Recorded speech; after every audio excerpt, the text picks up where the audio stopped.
Saudara-saudari di dalam Kristus, mari kita bersatu dalam doa. Tuhan Yesus, terima kasih untuk nafas yang Kau berikan pagi hari ini. Sebentar kami akan memulai renungan pagi kami. Bukalah hati dan pikiran kami, biarlah kami bukan hanya menjadi pendengar, namun kami juga menjadi pelaku firman-Mu.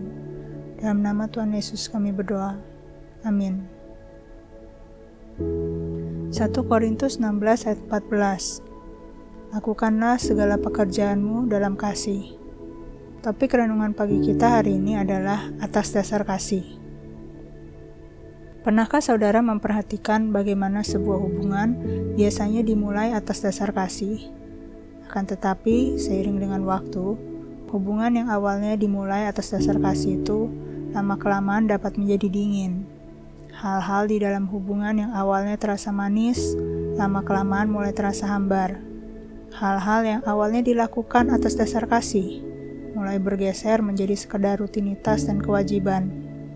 Apa yang awalnya dilakukan tanpa pamrih dan terasa menyenangkan, lama-kelamaan mulai terasa berat. Apa yang awalnya didorong oleh keinginan untuk melayani, kini didorong oleh tuntutan untuk dihargai. Dalam hubungan kita dengan Tuhan, hal yang serupa pun dapat terjadi. Yesus memperingatkan kita mengenai ciri-ciri manusia di akhir zaman. Matius 24 ayat 12. Dan karena makin bertambahnya kedurhakaan, maka kasih kebanyakan orang akan menjadi dingin. Di dalam kitab Wahyu, kita juga melihat bagaimana teguran Tuhan disampaikan kepada jemaat Efesus. Wahyu 2 ayat 4-5. Namun demikian aku mencela engkau, karena engkau telah meninggalkan kasihmu yang semula. Sebab itu ingatlah betapa dalamnya engkau telah jatuh. Bertobatlah dan lakukanlah lagi apa yang semula engkau lakukan. Jika tidak demikian, aku akan datang kepadamu dan aku akan mengambil kaki dianmu dari tempatnya, jikalau engkau tidak bertobat. Kedua ayat ini menjadi perenungan bagi kita. Masihkah kita melakukan segala sesuatu atas dasar kasih kita kepada Tuhan? Atau apakah kita justru terjebak dalam melakukan segala sesuatu hanya sebagai rutinitas? Masihkah kita merasakan sukacita ketika kita melayani Tuhan? Atau apakah kita justru mulai menuntut pengakuan, pujian, dan penerimaan, dan bukan lagi mengejar perkenanan Tuhan? Matius 6 ayat 1. Ingatlah, jangan kamu melakukan kewajiban agamamu di hadapan orang, supaya dilihat mereka. Karena jika demikian, kamu tidak beroleh upah dari Bapamu yang di sorga. Ada beberapa hal yang mungkin dapat kita tanyakan kepada diri kita sendiri, dan kita jawab jujur untuk menilai apakah kita masih menjaga hubungan kita dengan Tuhan atas dasar kasih. Yang pertama, masihkah kita setia melakukan perkara-perkara kecil? Atau kita justru mulai merasa bahwa ada tugas-tugas yang tampaknya terlalu sepele dan tidak perlu membutuhkan banyak upaya lagi dari kita. Kita mulai melakukan pelayanan itu dengan kekuatan sendiri karena kita mulai menganggap, tidak ada yang perhatikan ini, atau saya sudah pengalaman kok melakukan pekerjaan ini, sambil tutup mata juga jadi. Kita tidak lagi sungguh-sungguh berdoa, memohon tuntunan dan pertolongan dari Tuhan. Kita bahkan mulai mengabaikan saran ataupun teguran dari orang-orang di sekitar kita. Tahu apa mereka, saya ini lebih pengalaman loh dari mereka. Mungkin kita berpikir demikian.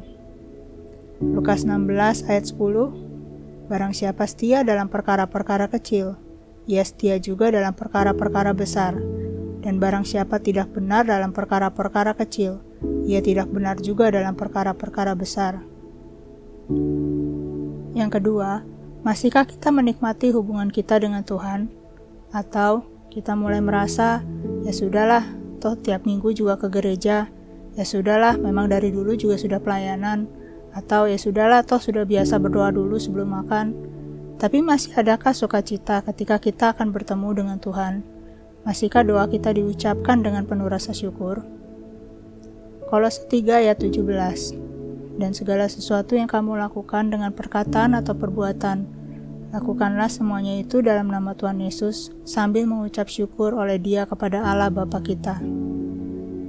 Yang ketiga, apakah kita mulai bersungut-sungut atau mencari-cari alasan ketika kita akan melakukan sesuatu untuk Tuhan? Apakah kita mulai merasa tidak ikhlas dan merasa kita sudah terlalu banyak berkorban untuk Tuhan? Apakah kita lebih cenderung mencari keuntungan bagi diri kita sendiri ketimbang memiliki kerelaan untuk membayar harga? Filipi 2 ayat 14, lakukanlah segala sesuatu dengan tidak bersungut-sungut dan berbantah-bantahan. Saudara, mari kita merenungkan kembali pentingnya kasih mula-mula kita kepada Tuhan. Kita bisa saja menjadi orang Kristen yang taat beribadah, atau pelayan yang melayani dengan penuh tanggung jawab, tapi hati kita sudah jauh dari Tuhan. Mari kita rendahkan hati kita di hadapan Tuhan. Kita perlu mengakui kelalaian dan kekurangan kita, ketimbang memberikan pembelaan diri. Karena pada akhirnya, yang terpenting di dalam hubungan kita dengan Tuhan, bukanlah tentang berapa banyak ibadah yang kita lakukan, atau berapa panjang jam terbang pelayanan kita, tapi apakah semua itu benar-benar kita lakukan atas dasar kasih kita yang tulus kepada Tuhan. Mari kita bersatu dalam doa. Tuhan Yesus, hari ini kami datang dengan rendah hati di hadapan-Mu. Selidikilah hati kami Tuhan, sekiranya selama ini kami melupakan yang terpenting di dalam hubungan kami dengan Engkau. Kami mengabaikan bagaimana seharusnya kami mengasihi Engkau terlebih dahulu, dan menjadikannya dasar dari segala yang kami lakukan bagimu. Ampuni kami dan perbaharui hati kami Tuhan. Biarlah kami boleh sungguh-sungguh tulus mengasihi dan menyenangkan Engkau. Dalam nama Tuhan Yesus kami berdoa. Amin.